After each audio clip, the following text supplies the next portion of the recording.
ട്രെയിനാണെന്ന് കരുതി ഹോട്ടലിൽ കയറിയാൽ എന്താണ് അവസ്ഥ? മുടിവെട്ട് കടയിൽ കയറി എന്തുണ്ടെന്ന് ചോദിച്ച പോലാകും അല്ലേ? എന്നാൽ ബംഗളൂരു മജസ്റ്റിക് സ്റ്റേഷന് മുൻപിലെ ഈ ട്രെയിനിലാണ് നിങ്ങൾ കയറിയതെങ്കിൽ നല്ല ചൂട് മസാല ദോശയും സമോസയും കച്ചോരിയും ഒക്കെ കിട്ടും. നമ്മളെല്ലാവരും ട്രെയിനിൽ യാത്ര ചെയ്യുന്നവരാണ്. പലപ്പോഴും ട്രെയിനിലെ കോച്ചുകളിലിരുന്ന് ഭക്ഷണം കഴിക്കാറുണ്ട്. അപ്പോഴൊക്കെ ഇങ്ങനെ കുലുങ്ങിയൊക്കെ നമ്മൾ ഭക്ഷണം കഴിക്കാം. ഒരിക്കലെങ്കിലും ആലോചിച്ചിട്ടുണ്ടോ നമ്മളിങ്ങനെ ഈ AC കോച്ചിൽ ഇങ്ങനെ അധികം കുലുക്കമൊന്നുമില്ലാതെ ഭക്ഷണം കഴിക്കുക എന്നുള്ളത്? അതിനുള്ള സൗകര്യം ബംഗളൂരുവിലുണ്ട്, മജസ്റ്റിക് സ്റ്റേഷനിലുണ്ട്. അതെന്താണെന്ന് നമുക്ക് നോക്കാം. റെയിൽവേയുടെ പുതിയ പദ്ധതി അനുസരിച്ചാണ് പഴയ കോച്ചുകൾ ഇങ്ങനെ ഭക്ഷണശാലകളാക്കി മാറ്റുന്നത്. പഴയ കോച്ച് പുനരുപയോഗിക്കുകയും ചെയ്യാം. അല്പം സ്ഥലം കൊടുത്താൽ റെയിൽവേക്ക് നല്ല ലാഭവും.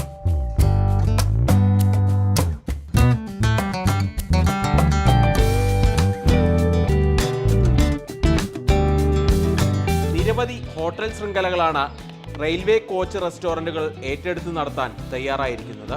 People are coming first time, I guess. I also come first time. I have a taste, especially Haldiram. Wherever you go, they have a very good tasty and healthy food, especially in hygiene, I feel. And good, I think, have a taste. ഹൈദരാബാദിലെ കാച്ചിഗുഡ സ്റ്റേഷനിലാണ് ദക്ഷിണേന്ത്യയിൽ ആദ്യം പദ്ധതി നടപ്പാക്കുന്നത്. തുടർന്ന് south west റെയിൽവേയിലേക്ക് കൂടി പദ്ധതി വ്യാപിപ്പിച്ചു. ഇന്ന് ബംഗളൂരുവിൽ മാത്രം 2 സ്റ്റേഷനുകളിൽ റെയിൽവേ കോച്ച് റെസ്റ്റോറന്റുകൾ പ്രവർത്തിക്കുന്നുണ്ട്. ഒരേ സമയം 42 പേർക്ക് വരെ ഭക്ഷണം കഴിക്കാനാകും. ಯಾತ್ರಕಾರಡೆ ಭಾಗತ್ತು ನಲ್ಲ ಪ್ರತಿಕರಣ ನೋಡ್ತಾ ಇದ್ದೀವಿ. ಟೇಸ್ಟ್ ಹೆಂಗಿದೆ ನೋಡ್ತೀವಿ. ಈಗ ನೋಡಿದ್ಮೇಲೆ ಎಕ್ಸ್ಪೀರಿಯನ್ಸ್ ಆಮೇಲೆ ಹೇಳ್ತೀವಿ ಸರ್. ಹಾಂ ಚೆನ್ನಾಗಿದೆ ಸರ್, ಚೆನ್ನಾಗಿದೆ ಸರ್. ಸ್ವಲ್ಪ AC ಕೋಚು ಎಲ್ಲ ಚೆನ್ನಾಗಿದೆ. മികച്ച പ്രതികരണം ലഭിച്ചതോടെ കൂടുതൽ സ്റ്റേഷനുകളിൽ പദ്ധതി തുടങ്ങാനാണ് തീരുമാനം. ആധുനികവൽക്കരണത്തിന്റെ ട്രാക്കിൽ അതിവേഗം മുന്നേറുന്ന ഇന്ത്യൻ റെയിൽവേയെ ലാഭത്തിലാക്കാൻ വൈവിധ്യമാർന്ന പദ്ധതികൾ ഇനിയും അണിയറയിൽ ഒരുങ്ങുന്നുണ്ട്. KB Sreedharan, Mathrubhumi news, Bengaluru.